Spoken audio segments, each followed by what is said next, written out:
Good morning and welcome to Talk Time. Today is Friday. We were supposed to do this Thursday, but I had some things to take care of. So let's get into it. So we're gonna talk about oppression versus depression versus repression versus suppression. What are they? What do they look like, feel like, and how do you go about handling them? Oppression is unfair treatment by a stranger, a group of people, and it kind of looks like, I guess you could say, bullying. This is more, oppression is more on the political side of things, whereas a system like the economic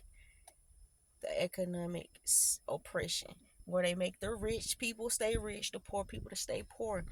You know, depression is an internal mental health, and it can look like loss of energy, loss of interest in doing different daily things that you know you have to do, like combing your hair, brushing your teeth, or just getting up.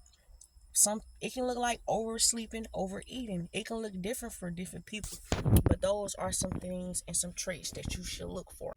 Repression is when we unconsciously block out thoughts and feelings and things like that due to like trauma, childhood trauma, being neglected, or things like that.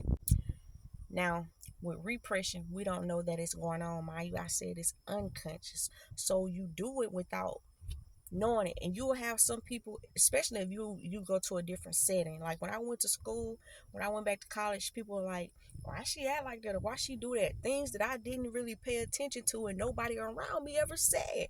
You feel me? So it's truly things that people can do unconsciously and do not know. With that being said, learn to forgive, charge it to the head, not the.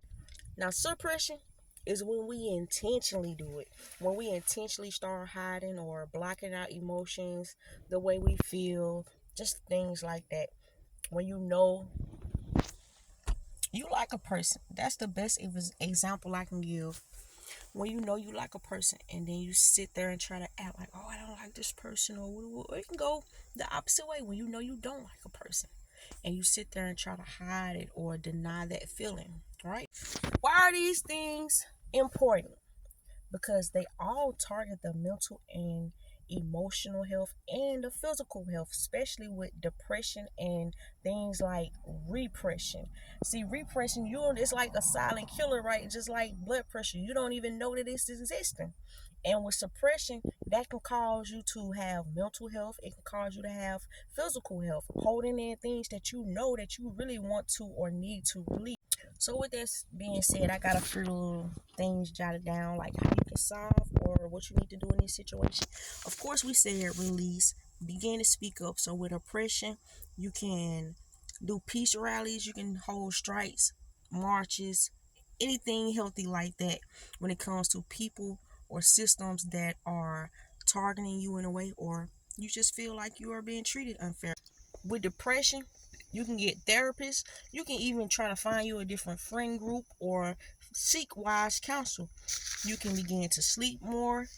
You can clean. That helps a lot. Exercise. Just walk outside. I tell my nieces, nephews, everybody, just take a stroll outside. The world is free. And everything that they try to restrict you from, that one thing, that air you breathe, the grass that you walk on, all that is free. They can't take that from you. And as, of course, I say repression and suppression, they just about the same thing, except one of them you doing it consciously, the other one you don't know you doing it. So, with that being said, with repression, you should just always take time to reflect and acknowledge, know yourself better. Why am I feeling the way that I'm feeling? Is this my energy? Do I normally feel like this? Do that. And then with suppression, speak up, speak out. You can write it out, you can journal it, you can talk to someone and get you a creative way to express it. However you want to do it, it's your world, baby. We just living in it. So with that being said, I hope everyone have a nice Friday. Do a freestyle for me. It's Freestyle Friday. So yeah, many peace and blessings to those who rise every day to learn their lessons. Make sure that you're learning the lessons.